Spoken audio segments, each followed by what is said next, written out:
bakadaama bangi nnyo bwe bagenda nga babba ssente zaabwe n'osukuma ssente Uganda omuntu n'azibba n'alema zitereka naye kino kigenda kubeera lufumo ne app eno gye bayita Easy Banking.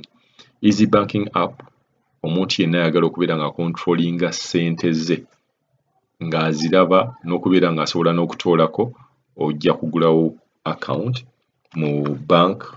Kati kadaama ono agenda otunnyonnyola ye account gye yaggulawo yali mu Equity Bank akozesa Easy Banking app n'abeera nga asobola okukola buli kimu ky'ayagala ne ssente oziteekayo wali aba aziraba. So bakadaama mwenna tubasaba mubeere nga mweyunira bank ezisobola okubeera nga zikulaga kiki ky'okola transaction zonna z'okola nga ozirabira ku ssimu yo. Kati gwe mulembe oguliwo nti buli kintu kyonna kiteeke ku ssimu, bank yo ebeere ku ssimu, buli kintu kyonna kibeere nga okirabaawo. Omuntu omutumye atwaleyo ssente zo oba 800,000 oba $1,000,000 ogirabe nti agitaddeyo. Oyagala kuggyako akasente kasukuma nga mobile money nawo kasukume nga gwe kennyini gwe okyekolera. Easy Banking yo app eno yo eri mu Equity Bank. Kadaama ono naye ali mu Equity Bank yasobola n'okugigulawo ng'ali Saudi. So kino ekintu ne bw'obeera Saudi osobola okubeera nga oggulawo app eno n'obeera nga okontrolinga buli kimu ekigenda ku akawunti yo muleme kubeera nga muddamu okubeera nga mubbibwa ssente zammwe. Katuwize kadaama ono kyajja kiteera yagifuna ata. Alonya buli Kadaama TV. Alaikum warahmatullah. Nkamukya Mr. Kadaama. Sobire gy'oli omulungi Mukama akyakuumye. Uganda noza tekikutambulidde bubi. Ffe gye tuli omuwala bubi tutukiramu mpola mpola tulinze ekisiibo. Efirimu kati etambula nsubirako olulimi lw'Abakadaama. Naye bambi nina obubaka bwe mbadde njagala okuyisaawo eri bakadaama bannange naye nga mbuyisako ggwe. Ensonga nzikiriza nti ku ddoboozi lyo oba kuba kale ku ngeri gy'oli nti gw'owulirizibwa omuwendo omungi kijja kwongera okutuuka eri abalala kuba bambi kya mugaso. Ng'ensonga eyo ekwata ku waliwo ka app bakayita Easy Banking naye nga ka Equity Bank. Ne banka endala ziyinza okuba nga zikayina naye nze njogera ku kya Equity Bank. Nga sinako okubulira bulungi byonna nga ka app ako bwe kakola. Nze omuntu yasindikanga ssente ewaka.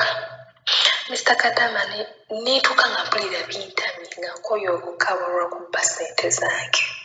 N'oweereza ssente olina omukama sasulirako abaana feezi kolako kino ne bwe kiti munnange n'azirya woba omwana obukadde busatu nakuyamba n'akuteerayo oba akamu ekitundu oba obubiri endala kuzzaoko bagula ebirawo bya valentine abagenda okuzaala kwezi kwe kuba ezibatwala mu ddwaliro n'olumu ng'abaana bo tabaweereddeyo feezi ogenda okuwulira maama ng'agamba omwana ng'ali waka munnange kati guno omwezi wakoze otya biki mukama naweereza ssente. Oli bw'amugambako nti akubira akapapula ka resiti aka banka akakuweereze ng'akugamba ng'ekkamera eyiye bw'etakuba bulungi bw'etalaga. Ate nga nabo obupapula babufeeki ng'abaana bagenda ku nassale bwe bookyesa wano nga bulijjo. Munnange ne tuba nga sikyaweereza waka ssente kyokka ne mu nnyumba y'omuwalabu okuba nazo nabo bakubonkenke kati ng'ati awo nga binsobedde nga bintamye nga nkoye amaziga gizira okuweereza ssente nga nkolerera balala. Nengamba kambeera nazo mu nnyumba y'omuwalabu. Kati lumu munnange mba ndi ku ssimu mulamba tuseetinkuulira. Nali ku Google Play Store naye nabye njagala okudawunloadinga naka app kenoonya kenjagala. Kati mma mpita ayita bwe nti nengwa ka app bakayita Easy Banking. Okutunula akabonero akaliko nga ndabako kabonero ka Equity. Nengamba ye bino bikola bitya? Kati sasooka kafaako nnyo nesooka nenfa ku biki bye mbadde njagala okukola ki okuggyayo ka app nze ke nali njagala okuggyayo naye nkagyayo. Kati kana ka Easy Banking kendabye sasooka ka openinga nti ndabe kakola biki. Kuba abafeere nabo bangi nnyo ku intaneti okwo nengamba ojja genda okadawunloadinga ekumboozi gwamu ogw'amaziga. Kati bwe namala bye nali njagala okukola nengenda ku Google search nenteekamu ekigambo Easy Banking bampa amakulu gaakyo mu bulambula obufu kitegeeza ki. Bakinyinyonnyola Easy Banking kwe kubeera nga osobola okuggya ssente ku akawunti yo n'oteeka ku akawunti y'omuntu omulala ng'okozesa ssimu yo. Kwe kubeera nga osobola okukozesa mobile money n'oggya ssente ku akawunti yo n'oweereza omuntu omulala okusasula bills ng'ezo school fees w'abaana ebbanga ly'omala nga banka eyo giyinamu akawunti namba.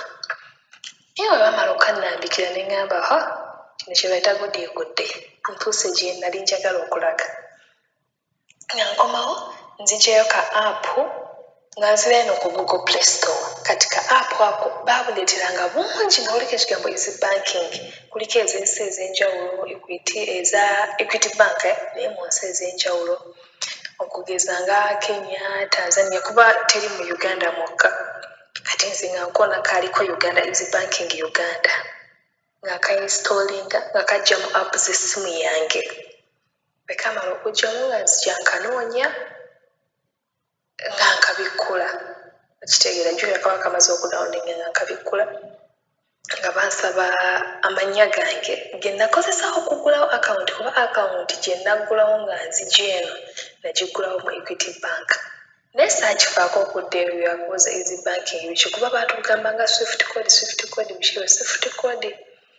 Kwe kubeera nti mukamaawo asobola okuggya ssente ku akawunti ye n'akuteera okuba nga temuzimbye agenda mu banka biki, kati n'omuwa swift code n'abeera nga gy'akozesa ne akawunti namba yo n'asaayo ssente zo. Kati nze bye nali manyira bye nakola. Kati munnange nga nkassaamu nga bansaba amannya gange bujjuvu agali ku ndagamuntu nga ngassaamu, nga bansaba ennamba yange ey'essimu nga ngissaamu, nga bansaba nini namba ze zino ennamba ezibeera ku ndagamuntu ye zibamu ne alphabetical letters ne countable numbers azina 1 2 3 na zino ABC. Kati nayo nga nini namba ngissaamu kuba nalina ekifaananyi kya ndagamuntu yange wano ku ssimu nga ngikoppolako ngiwandiika ebbali nga nginyiga mu ssimu. Nga bansaba akawunti namba yange gye bampa mu banka nga nziguddewo akawunti nayo ne ngiteekamu.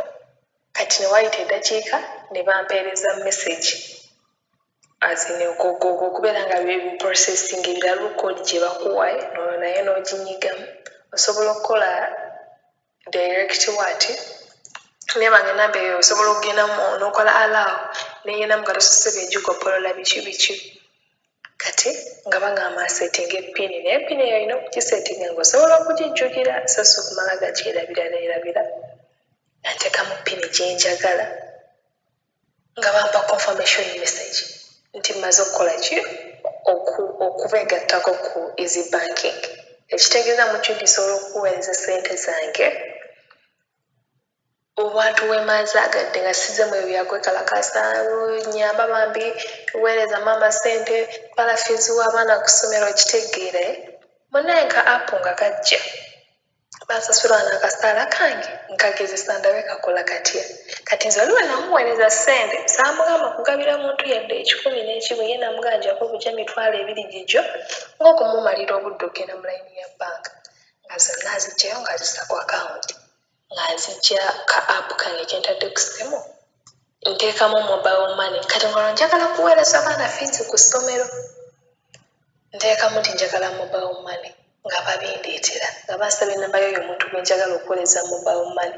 Naye Airtel yo katekola basinga kozesa MTN yesinga okukola nga njagala kuziweereza headmaster ku ssomero nti mpeereza ssente zaki fiizi w'abaana babaweko ne pocket money nga nteekamu ennamba ya headmaster ku ssomero nga nteekamu fiizi w'abaana nga bangamba ssente zigenze. Kati nze nga ngenda ku WhatsApp njogerezeganye ne headmaster mubuuza oba ssente azirabye nga ngamba nnaano message gye nfunye mbadde simanyi nti gwaziweereza nakubawo kwegudde nga wanaye mukama kino kyankoledde naludde kirabaalaba munange bwentyo nga mpona amasiga agakodda okuleebukana ne ssente nga mpona ze naye mpulira nga ssente zintamye n'abantu naye nakozesa easy banking ka apu ka Equity Bank. Simanyi bale banki endala zirina naye kati nze engeri gyekiri nti naggulawo ne Equity Bank ka apu gye nakajja bakayita easy banking Uganda kuba kuliko obwensi